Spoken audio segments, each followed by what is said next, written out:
Hi everyone. Welcome to another edition of Ian Saturday Night. Well, it's a week after my birthday. I had a Psycho party.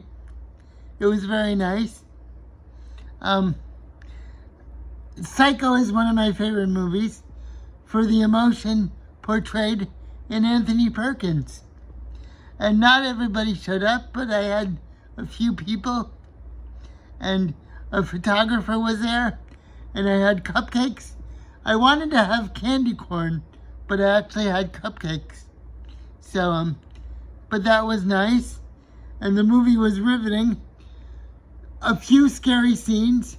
Actually, the most scary scene was the scene of coming down, the detective coming up the stairs. That was the most scary.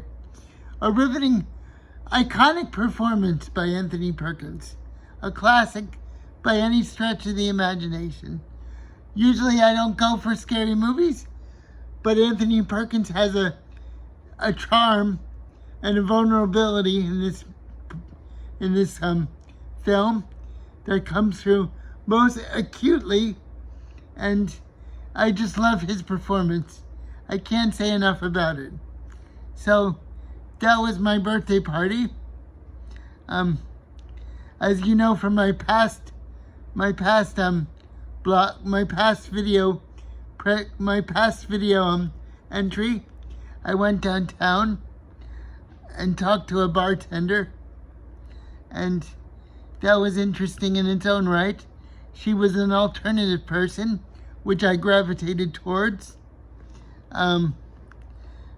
She was very free thinking and not concerned with labels. I gathered from my 20-minute talk I had with her, and she was a regular free thinking person. So that was when I went downtown, and then before that I went to see Alien. That was a riveting film, but it lacked the punch of Sigourney Weaver. I always liked Sigourney Weaver, but it was a good movie. Kylie Spaney gave a good performance in the Sigourney Weaver role. Sigourney-ish role. Today, I saw a War Games movie. It was a thoughtful movie with a lot of information, but it wasn't entirely riveting, mostly because it had a lot of military speak, and that's a foreign language to me. A lot of back and forth, and what if we do this, and what if we do that, and let's do this, and let's do that, and nothing was accomplished. But it was a timely film. It was a necessary film, but it was also a little taxing for the patients, even though it was necessary watching. It was disturbing and quite somber, but it lacked a punch. Something was missing. It lacked a punch. I know it's a documentary, and it was very well done, but somehow it lacked verve. If it had just a little bit of a pathos about it, it could have gone a long way. That's my judgment, and I mean no disrespect against the film. It was very well done. It was just a slightly lackluster for the dearth of military speak. That's my opinion of War Game. But I gave it a good review, and you can access it on Conclave under my Ian Brockway Tropic Sprockets column. My dreams have been interesting. The last dream I remember, I was talking to a woman, and she was in a fishnet dress, and her breasts were the size of triple F balloons. And I said, "Do you realize what you're trying to do?" And she said, "What am I trying to do?" And I said, "Well, you're trying to excite me." And she said, "So what?" And she walked away. So, for whatever reason, that was my dream. And my dreams often have mystery and longing and desire and a sense of missing out, which is what I'm going through in life because of recent events. Those of you who follow my video entries know what I'm talking about, but I'm trying to put one wheel in front of the other and stay as positive as I can. Sometimes I think I'm under some kind of metaphysical, supernatural blight, but I think it's just life, and I'm trying to do the best I can. I try to uplift everyone that I meet, and I see the good in everyone. I try to lift everybody up because I know everybody struggles. I only wish I had romantic harmony, but so it goes. I'm probably not meant for romantic harmony in this life, just by the sheer gravity of the variables that I face in my physical condition. It seems to curtail others' patience. I've heard people say that I cramp their style. I mean, I've had good friends say that I can cramp their style, but I don't quite know what they mean. I just feel that my own physical reality of what I deal with my struggle, subconsciously, it puts something in people's minds. They think the world of me, but somehow I'm just everybody's best friend, or everybody's brother, or everybody's cousin, or everybody's confidant, and very, very rarely do I feel as if I'm desirable, or somehow reciprocated romantically, to put it in an awkward phrase, not phase. So, and such is my cross to bear. Usually people who approach me on equal footing are the disenfranchised among us.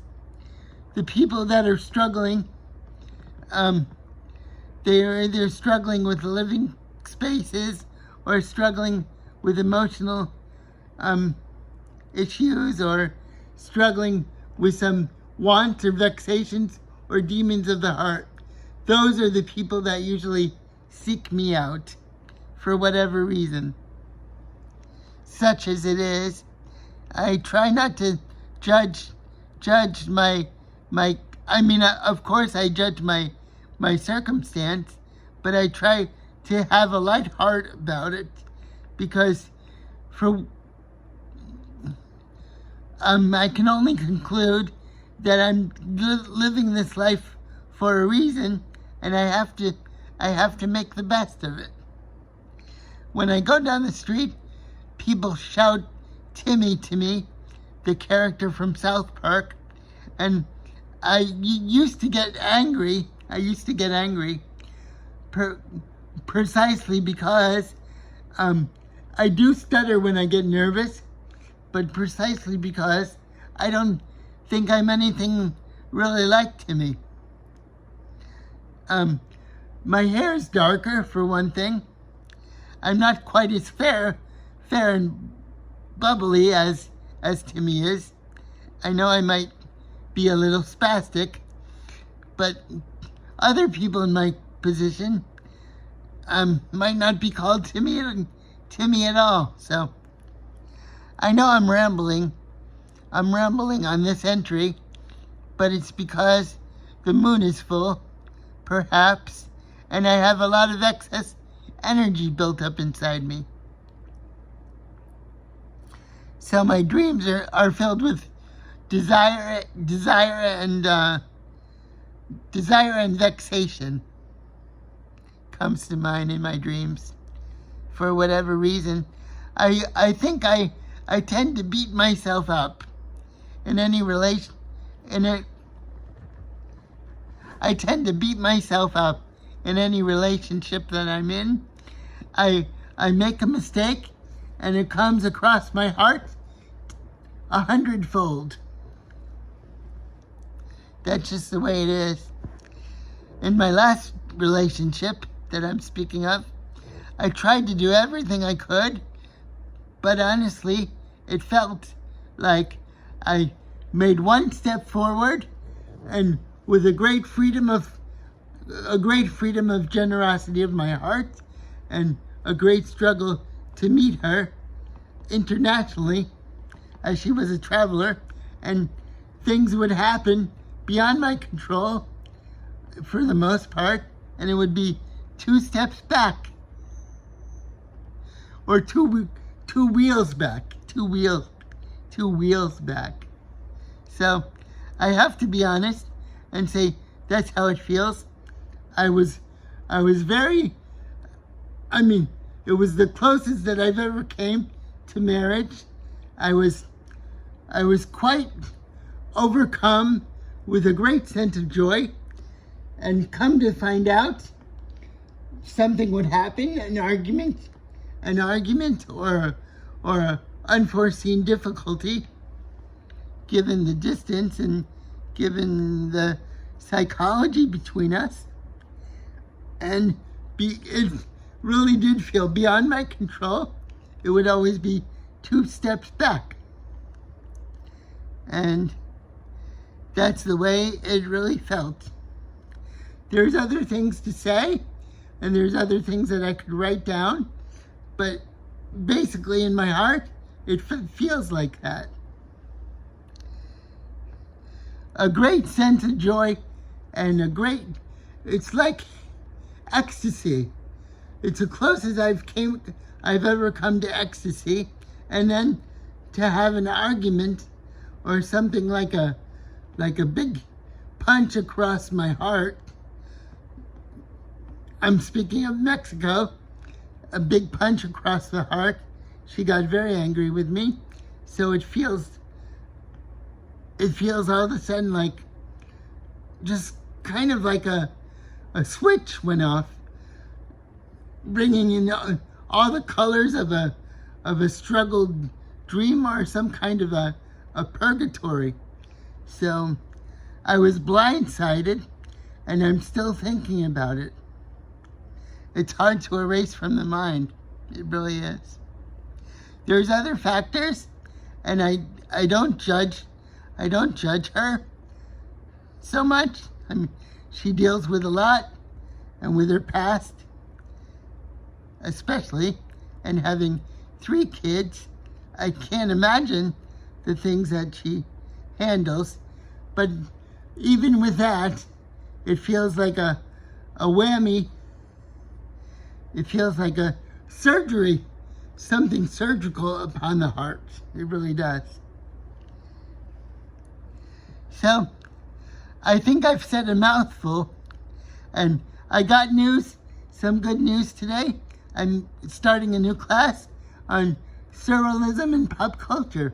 So if you're in the Key West area and you want to join, please join up. You can sign up at the studios of Key West. And I don't know if any of you are in the Key West area, but if you are, you can give me a little wink or a secret sign that you've seen this video. Okay, everyone. I'm your hyperactive Mr. Rogers. My name is Ian, and this is Ian Saturday Night, and I'll see you next week.